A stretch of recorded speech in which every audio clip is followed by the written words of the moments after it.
after you watched the film? Was it as bad as it looked in person, or? Well, that's a hard one because it was amazing. You know, you think you've seen it all after coaching a long, long time, and I guess I hadn't seen it all. And you know, there's so much that goes into the season, and there's so much that goes into game prep, and these guys getting into the right mental space to be who they are, and part of it's scheduling, part of it's who they play, when they play them, and but I think it was just a weird accumulation of where everything went wrong shooting the ball. It was I've never seen anything like that in all my years of coaching, and hopefully I'll never have to see that again. Does that tape you burn, or do you watch that and try No, to study? no, this time of year, because there's some things that you can burn it. There's some ways to burn it as far as, you know, I don't want our guys overthinking shooting. Shooting is, you know, that's what I remember. I stood in front of you guys years ago, and everyone was critical of Nick Duncan, and why are you letting your 6'9" center shoot threes? And I said, at that time, I said, because that's how we play. We play with freedom. We play with confidence. And I know Nick can shoot, and I know in the end that's why we're going to be able to win games. And sure enough, that was, you know, that's how we beat San Diego State that year. Nick made 3 threes at the end of the game, and we get out of there with the win at San Diego State. And, you know, we had beaten them a number of times because of Nick's ability to shoot the ball. And so they have to have confidence, and they have to, but that being said, there's shot selection involved, and there's right guys shooting the right shots for them.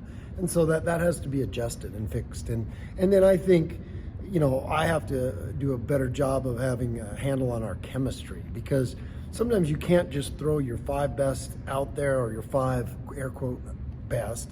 You look at some of these great teams we've had here, they always had a glue guy, and they always had a ball mover, and they always had, you know, with one, you know, maybe 4 shooters, 3 scorers, and a rebounder, and a ball mover. And so I think I have to do a better job of getting the lineups in a fashion that those guys are always out there, and it's not just, hey, give me my 5 best scorers and let's let it rip, because then I don't think they all know where the shots are coming from.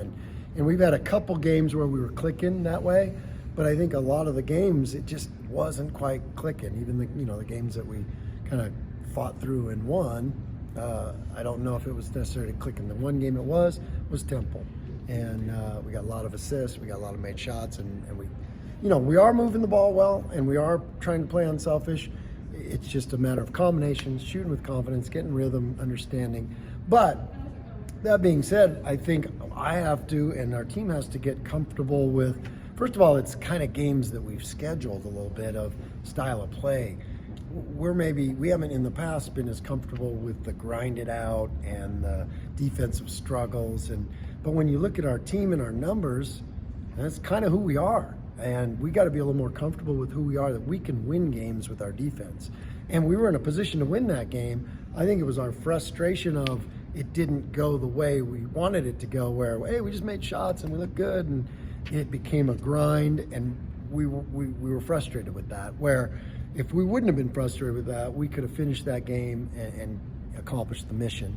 And I think that's what we have. I think that's the way this generation is right now. That's the way this year in college basketball is right now, is they want to be perfect. They want everything to be right. And we got to focus on accomplish the mission and do it any way we can. And the best thing that we've done is guard, because we really, really can guard. And when you look around the country, it's a weird year. It's like going on everywhere. I never, ever, I was watching, Dana Altman, who's a coach I have so much respect for, and one of the best offensive coaches there is, and his team scored in the 40s 3 times. And I'm like, I never, ever thought I'd see something like that. And then I'm watching that, and I'm thinking, I never thought I'd see that. And then maybe the next day I'm sitting there watching a team, I think we're usually pretty good offensively, and I'm watching one of our teams be in the 30s. And so but like I said, there's a lot of great things that we're doing, and there's a lot of things that if we can get the offensive stuff clicking, which I know we can, then we've got a chance to be great, really good. And you know, it seems like it's a long ways away, but you know, like I tell the guys, you're never as good as you think, you're never as bad as you think. I think this was a case of we were never as bad as we think, even though it's a requirement to make some shots to win some basketball games. You have to make some shots. That's the bottom line. Sometimes that cures everything.